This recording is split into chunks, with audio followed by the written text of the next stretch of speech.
Today, Parliament will take a vote on my bill C-20, which is an act that would end the practice of judges giving leniency to non-citizens convicted of serious crime in order to have them avoid immigration consequences, including deportation. This bill is sorely needed. We've seen a fairly dramatic increase over the years of judicial sentences that have helped non-citizens who have been convicted of serious crimes avoid sentences that would have been leveled to Canadian citizens for the same crime, so that they wouldn't see the consequences of deportation under the Immigration Refugee Protection Act. Some of the instances that we know of included a permanent resident receiving a conditional sentence after being convicted of trying to purchase sexual services from a 15-year-old, a non-citizen who was on a visitor permit convicted of twice groping an 18-year-old woman's genitals, who received a discharge in order to avoid a permanent criminal record and allow a deportation appeal, a former international student who received under 6 months after spying on female housemates as they used the bathroom, creating videos of them undressing after the judge considered potential immigration consequences for the offender, and a drug smuggler who was caught with a significant amount of cocaine while on bail awaiting sentencing for previous drug and gun offenses, who received a sentence of half of what the judge said his crimes deserved because of his immigration status. I think that there are a lot of Canadians right now who want to have faith in the immigration system. But part of the contract of immigration in Canada is that if you are coming to Canada to build a better life, you will play by the rules. And this is the spirit of the law that has been in process for decades. There are millions of people who have come to Canada who play by the rules, who have contributed to our social and economic fabric. But for those who don't, there's a reason why those consequences exist. My bill is a simple one-line bill to the criminal code, which would prohibit judges from undertaking these measures, and it would restore confidence both to victims to ensure that they would see justice in the cases of their crimes, but most importantly, it would create one law for all people in Canada, right? Doesn't matter who you are or where you come from. One of the fundamental underpinnings of being in our country is respect for the rule of law, and our judiciary needs to be encouraged to uphold that principle through a change to the law to ensure that this practice doesn't continue to happen. I really encourage and I hope that my Liberal colleagues will support this bill tonight. I think that this is something that's nonpartisan. It upholds the principle of a law that's already been on the books for decades. And I worry that if this doesn't pass, like the Parliament has an opportunity to pass this bill today, like there are going to be more cases like this. This is rampant in the judicial system, and that support for immigration, that lack of justice for victims, those are things that are all going to continue to be an issue without this law. Frankly, this is something that the Liberals should have done a long time ago, and I'm hoping to see positive results on that today, but we shall see. Meta was ordered to pay millions in a child exploitation case in the United States today. Would you want to see restrictions, an age restriction perhaps, on social media users in Canada? Well, I have tabled a whole bill on this. I have another bill in front of Parliament as well, too. And one of the aspects of the bill would be to create essentially a duty of care for all online operators. The way that I've defined that is to allow this law to be flexible as technology grows and changes, right? Because we know that sometimes Parliament can be slower than changes in technology. One of the things that the duty of care does in my bill is require platforms to use things like algorithmic techniques to identify age, and then undertake a very exhaustive list of how underage children, minors, would be treated on those platforms, but also give parents a lot more tools to help cultivate and understand how their children are interacting online. The other important thing that bill would do too is create a civil liability for companies who are found to have breached the duty of care. So that incentivizes these companies in a big way to ensure that platforms are more safe online. And it's not just the big social media players either. We know that there are new online operators, all sorts of different video games and different ways that kids would connect online. That change over time, and we know that there's abuse there. My bill is a way to keep people safe online, but do something that the Liberals haven't done in the past, which is every time they want to look at online activity. They also want to restrict Canadian civil liberties. We don't think that Canadians should have to give up their civil liberties in order to be safe online. And Conservatives, through this bill, including all of my colleagues here who worked very closely with me in developing it, have given the government an alternative that does all of those things. It's been on the books for some time now. We hope that it could be passed at all stages so that, you know, parents and children aren't subjected to this type of really tragic circumstances. So I hope that the Liberals take that bill, pass it quickly, and then we can have safety online while Canadians are assured of their civil liberties. Paul-Hus, do you have any thoughts on the Air Canada CEO and whether he should have delivered a bilingual message after that crash? You want my answer in English? Actually, for us, we find it totally unacceptable. I mean, the Air Canada is a company that is the two official language are supposed to be used by the employees, people who work in the airplanes. Often we have some passenger coming from Quebec. They ask for a steward, a laundry is a good word, who speak French. And actually, we have the CEO who don't care about French because 5 years ago been asked to learn French, at least for this statement, for the death of the two pilots, one pilot from Quebec. He's at least can read in French. Doesn't matter if you understand it, but at least he can read a screen in French, but he didn't do that. So it's unacceptable. Ben, écoutez, on trouve ça totalement inacceptable de la part du président de Canada, sachant très bien que M. Rousseau, il y a 5 ans, avait été formellement avisé aussi par la Chambre des communes de dire, écoutez, vous devriez à tout le moins apprendre, faire un effort d'apprendre. Et alors, arriver comme ça à faire une déclaration à la suite du décès de 2 pilotes, dont un Québécois, et de ne pas être en mesure, à tout le moins, de lire en français, on trouve ça inacceptable. C'est un manque de respect flagrant pour la francophonie, surtout de la part d'un président d'une entreprise qui est assujetti à la loi sur les langues officielles. Donc, on ne peut pas comprendre ça, accepter ça. Alors, c'est quoi la solution dans les deux langues, s'il vous plaît? Bien entendu, actuellement, c'est le conseil d'administration d'Air Canada qui prend acte de ça, et on s'attend que le conseil d'administration d'Air Canada fasse une délibération et prenne une décision concernant le statut de M. Rousseau. So actually, on our side, what we want to have the board, Air Canada board, to decide what will be the future of Mr. Rousseau. What do you think should happen? Do you think he should resign? Do you think he should step Actually, down? it's not on me to say that, but we are sure that the board will have a meeting soon to decide what they want to do with their CEO. You think he doesn't care, if I heard that correctly? For us, he doesn't care. For me, as a Quebec citizen, as a French person, this gentleman been advised 5 years ago. And he lives in Quebec. He don't care to learn French. And at least he can read something. You don't have to understand everything, but at least read something to make the effort. He didn't. So he don't respect French. Thank you. He spent many hours trying to learn French. I guess it didn't click. I don't know, but it's possible to read, to practice a few times, and to read a statement in French. I'm sure everyone here can do that, okay? Thank you. Mark Carney a dit quelque chose de semblable par rapport au manque de compassion de M. Rousseau, mais on apprend aujourd'hui qu'il n'a pas de rédacteur de discours francophone. Est-ce que Mark Carney est en position de donner des leçons au PDG d'Air Canada? Bonne question. Tout le monde, je peux dire que M. Carney fait des efforts lui-même de parler français. Par contre, que son entourage n'ait personne qui écrive en français, je trouve ça incompréhensible. M. Harper a toujours eu des rédacteurs francophones. M. Poiliev, un rédacteur québécois. Donc, on s'assure d'avoir parce qu'au-delà du français, c'est la subtilité qui va autour de la langue. C'est important. Et si tu fais une rédaction en anglais, tu demandes à ChatGPT de traduire, on n'aura pas cette sensibilité-là. Donc, c'est important d'avoir quelqu'un du Québec francophone qui comprend la sensibilité. Merci. Il n'y a aucun rapport avec ça, si vous permettez. C'est quoi la position du Parti conservateur sur le projet de TGV Alto? Est-ce que vous attendez de connaître le prix?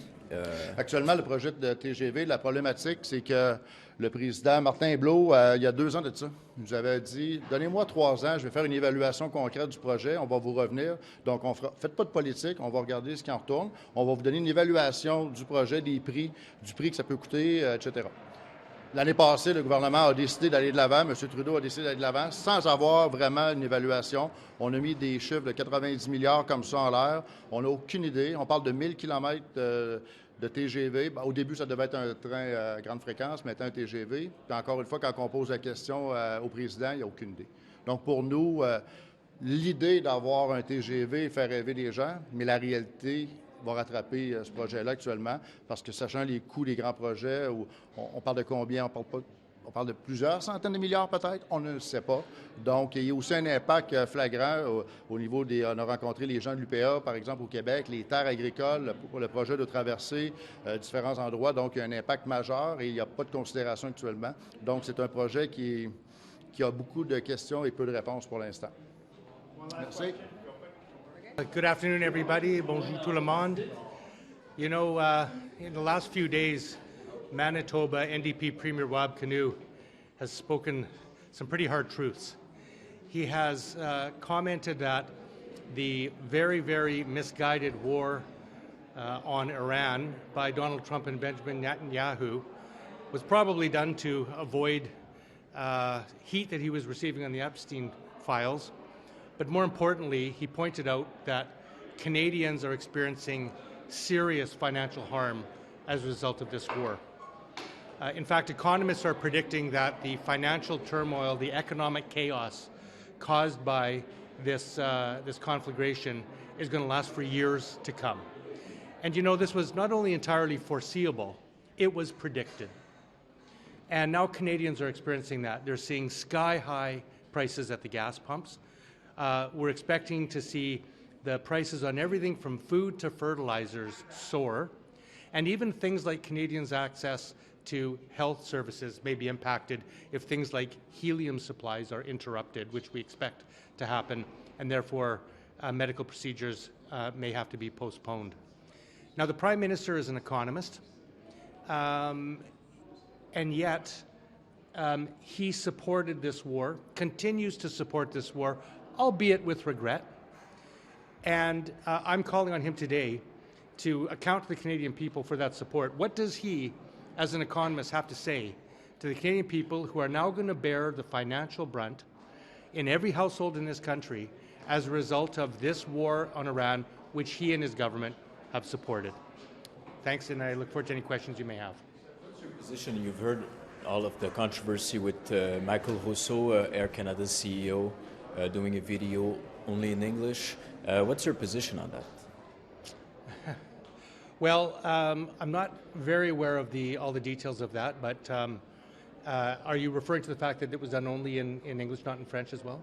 Yeah, well, we're a bilingual country. It's a Crown Corporation, or was at one time, and it's obviously a flagship carrier for the country. I think Canadians have a right to expect service in both official languages, especially when I think there were any of the pilots from Quebec? Yeah, particularly in that case. It's probably your last scrum as interim leader. The new leader will be chosen this weekend. Any reflection on your experience? How do you feel about that? C'était l'honneur de ma vie d'être chef du NPD. You know, it's been a very, very remarkable year for me. It's been a privilege. There's been challenges, but you know, I think of the people who've come before me, people like Tommy Douglas, Ed Broadbent, Alexa McDonough, Jack Layton, and I just feel really honored that I've had the privilege of being able to serve our party and our members and our caucus at this time, and I'm very, very excited about the prospects and the I would say the possibilities that lie before us. You know, it's a rare moment in politics when a party has an opportunity to reimagine what it's going to be like, to rebuild and reconnect.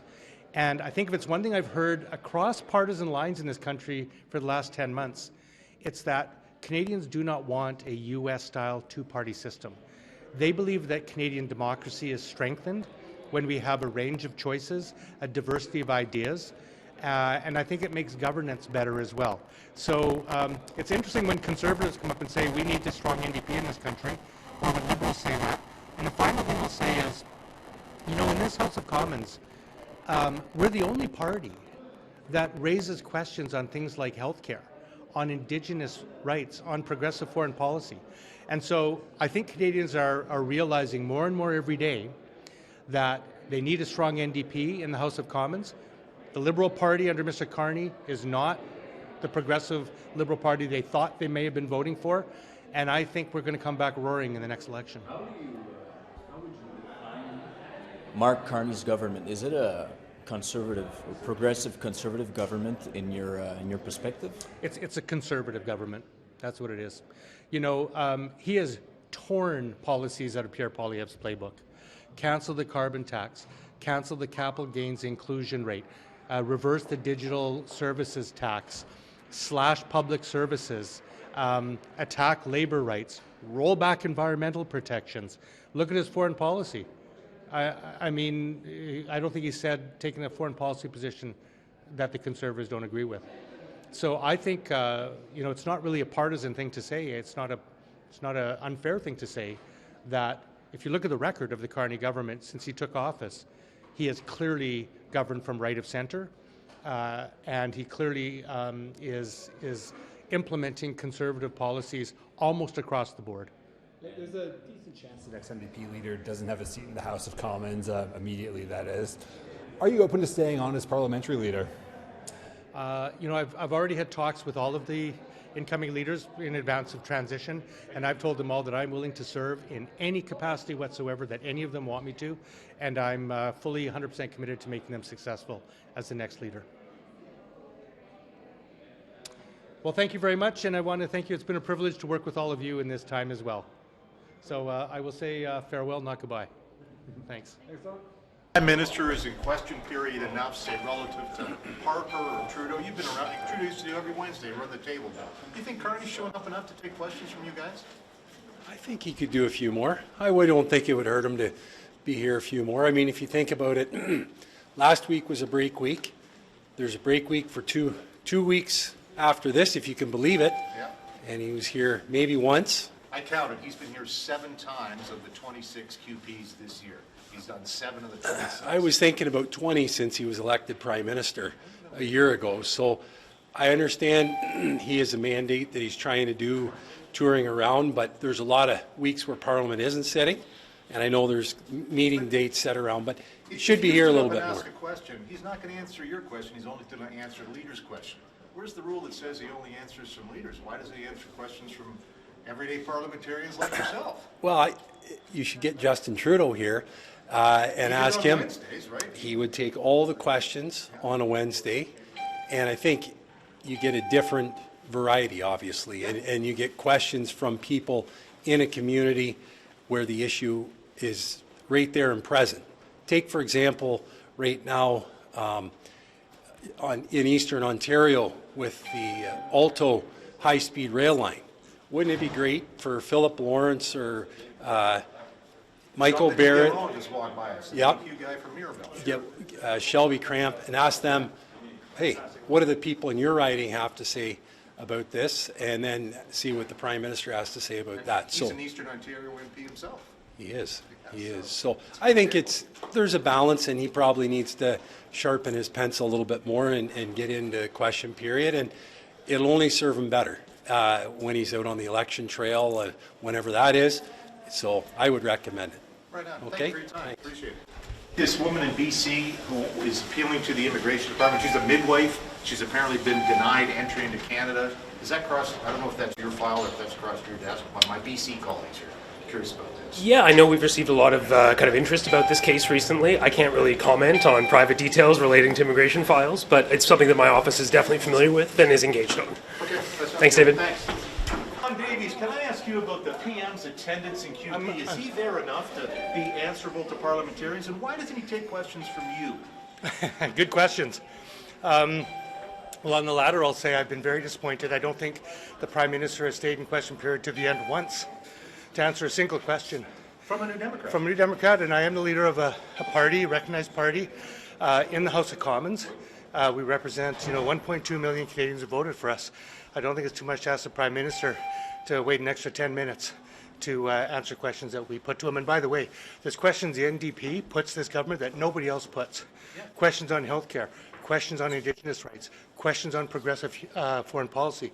Don't come from anywhere else in the House but the New Democrats. You remember Justin Trudeau on Wednesdays would run the table. He'd take questions from anybody, leaders or otherwise. Was that a decent tradition? Should the current PM maybe think about doing that at least once, twice a month maybe? Oh, it's my view the Prime Minister should be accountable to Parliament every day. I mean, I know there's some times when the Prime Minister can't be there. That's understandable. But typically, there's no days off in this job. Things happen every day. It's his job to be accountable to Parliament and Canadians every day in the House of Commons that he's in Ottawa, right till from the beginning of QP to the end. And so, yeah, I'm disappointed the Prime Minister is not taking that role seriously. Well, Mr. It's what we have you here too. Angus Reid put out some polling this morning saying about 44% of past NDP voters, so voters from the last 10 years, don't recognize the names of any of the leadership candidates. What do you think that says about the race and it trying to break through and ultimately rebuild the party? Well, I think they're going to be hearing a lot from whoever is the successful leadership candidate, and Canadians are going to get to know that person very well in the months and years ahead. So I have no worries about that. You know, I remember when Jack Layton won back in 2003. Nobody in the rest of Canada knew who Jack Layton was. They got to find out who he was pretty quick. And just since it might be the last time to talk to you before the new I'm going to the mic, chosen. by the way. Oh, you're on the mic? Yeah. All right, well, I got you right here, right now. Okay. Just, would you have any more advice for whoever takes your place? I know back in December you were saying listen would be your biggest piece of advice, but has that changed at all? Well, fundamentally, it's ground our policies in the lives and experiences, the needs and the aspirations of working people in this country. And not only will we be doing the right thing, not only will we be improving governance in this country, but we're going to have good success at the ballot box. Thanks very much. Afternoon, under Justin Trudeau and Mark Carney's catch and release soft on crime laws, we have seen a crime wave devastating our communities right across our country. Once safe neighborhoods are now being shot at, where kids aren't allowed to play outside because of concerns, seniors not able to go to the park to have normal conversations. The crime wave has had real consequences on the lives of Canadians. The Liberals' catch and release laws are devastating. They've talked a big game about fixing the crisis, yet they don't go far enough. But there's good news. In just a few minutes in the chamber today, they'll have the chance to vote for the Jail Not Bail Act, a conservative, common-sense plan that would put repeat violent offenders behind bars, that will stand with our victims, that will support law enforcement, and that will get this crime wave back down under control. They've talked a very big game. They've talked about crime, but it is their policies that have caused the issues today, whether it was C5, whether it was C75. But today is a good day, and we are hoping that they do the right thing, that they stand up and support the Jail Not Bail Act, and we look forward to working with them in collaboration to solve the crime crisis affecting our country today. I'd like to have Larry, our Shadow Minister for Justice, to say a few words. Thank you, Arpan. Arpan and I, for the last year, just over a year, we've been crisscrossing this country, doing town halls, listening to stakeholders, talking to victims groups, talking to police organizations, and they made it abundantly clear that change is needed. They wanted us to work collaboratively with the government, which is exactly what we did to ensure that C-14 passed swiftly. It is now in the Senate being studied. We expect that same degree of cooperation with respect to the Jail Not Bail Act, because as I present across this country, I make it abundantly clear, community safety and improvements in our criminal justice system ought not to be a partisan issue. Everyone wants to work, live, play, and learn, raise their families in safe communities, safe streets, safe homes, where a justice system is not a joke, a justice system that respects the rights of the accused, but also upholding community safety and victim safety. There is a balance that is to be had in our criminal justice system. We had that balance prior to 2015. This is an opportunity now for this Liberal government and other members of this House to vote in favor of Jail Not Bail. Jail Not Bail actually supports and supplements Bill C-14. Thank you. Happy to answer any questions you may have. just have one. It's not related to this, but Mr. Brock, I'm just curious. There was a court case in California today that came to a decision regarding Meta and YouTube and whether or not it contributed to addiction among youth. I'm just wondering if you're familiar with it and if you have any thoughts on it. I'm not familiar enough to opine on that. Thank you. Thank you so much. Just want to make a comment today about the announcement made by the Premier of Ontario that the federal government and the provincial government of Ontario are going to waive the HST on all new homes under $1 million for only 1 year. And so of course, the Conservative Party and Pierre, we've been advocating for the elimination of the GST and the HST on all new homes under $1.3 million. And I think we've been doing it for about 2 years now, recognizing that 85% of the market in housing is market housing. And so if no homes are getting built, they're not collecting any HST. Our concern, of course, about what they've done here is this is a temporary measure, and temporary measures generally instill less confidence in the market. And so as a result, you're going to see maybe 8,000 homes built as a projection, but what we need is 500,000 homes built in this country every year for the next several years. This is a marginal measure, and the federal government needs to show leadership and scrap the GST on all new homes under $1.3 million permanently. This temporary measure will not do the trick. Thank you very much.